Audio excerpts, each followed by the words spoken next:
Yung hinigop ko kanina bago umalis sa grahe, Kape.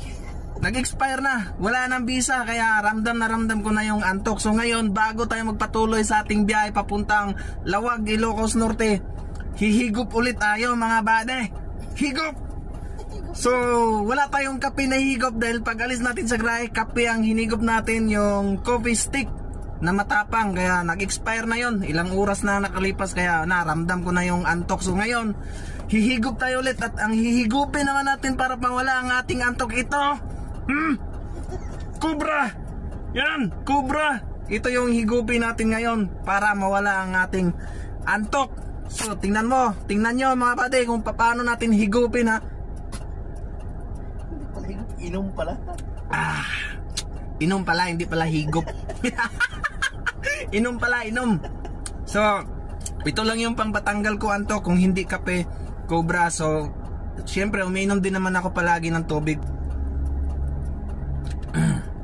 Tirahan natin ng konti para makarating tayo ng San Fernando, La Union. Ubusin natin ito.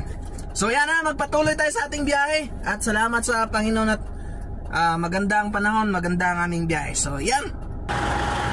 Good morning mga buddy. Stop over tayo dito sa Tagudin, Ilocos Sur. Yan, unang bayan ng Ilocos Sur na madadaanan. G-classing ulit tayo, pang-apat na stop over natin ito. Galing na Santa Rosa, Laguna. Unang stop over natin sa NLEX connector sa may C3. Then pangalawang stop over natin sa dulo ng ACTX pag-exit. Then pangatlong stop over natin kanina sa may dulo ng Tiplex sa may Rosario, La Union. So pang-apat na stop over natin ngayon dito sa may Tagudin, Ilocos Sur. Sayang yung yung arko ng Ilocos Sur, hindi natin nakuha na ng picture o hindi natin nakuha na ng video. Ayan, nangapa kasi ako sa cellphone ko kanina pagdaan doon. Kaya dito na lang ako nag-stop over sa Tagudin. Dito ako nag-check ng mga lashing, gulong. Ayan, ayos pa rin. Pang-apat na stop over natin galing ng Santa Rosa, Laguna. So Tagudin, Ilocos Sur na tayo. Medyo malapit-lapit na lang. Lapit-lapit na lang sa Lawag. Okay, so ayos pa rin yung mga tali natin, mga lashing, ayos pa rin. Yan, ayos pa rin. So mabuti hindi tayo inantok. Matibay ang kape at ang Cobra. Matibay. So ayan mga buddy, tutuloy na tayo sa ating biyahe. Time check, alas 4:38 ng umaga. Andito na tayo mga buddy sa Candon. Ang ganda ng mga puno nila dito. Candon, Ilocos Sur. Time check, alas 4:38. Napakaganda ng bayan ng Candon City, Ilocos Sur. Yung mga punong kahoy nilang malalaki, ang ganda ng mga ilaw. Ayan, plaza nila, plaza. Ganda ng puno, napakaliwanag ng puno.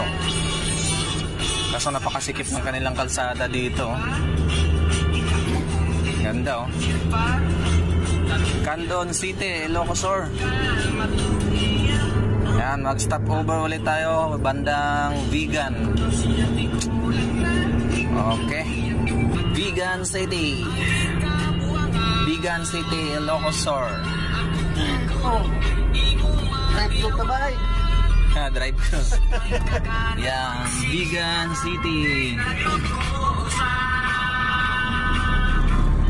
Okay, time check, alas 5:50 ng umaga. Andito na kami sa Vigan City. So actually, itong lugar na to, Bantay City, Ilocos Sur. So yung Vigan yung papasok doon. So ilang oras na lang makarating na tayo mga idol sa Lawag. Okay. Good morning mga bade. Yan na, pang 5 stopover namin dito sa may Bantay, Ilocos. So, check ulit tayo ng mga gulong natin, lashing. So, same as usual, kung anong ginagawa natin pag alis na at sa biyahe. Ayan, check ng mga lashing, mga gulong. Okay ang mga lashing. Gulong natin, ayos lang yung init ng rain.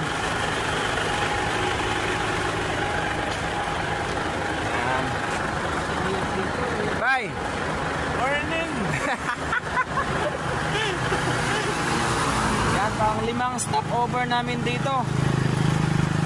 Pang 5 stopover sa Bantay, Ilocos. Yan. Oras na lang, mahigit.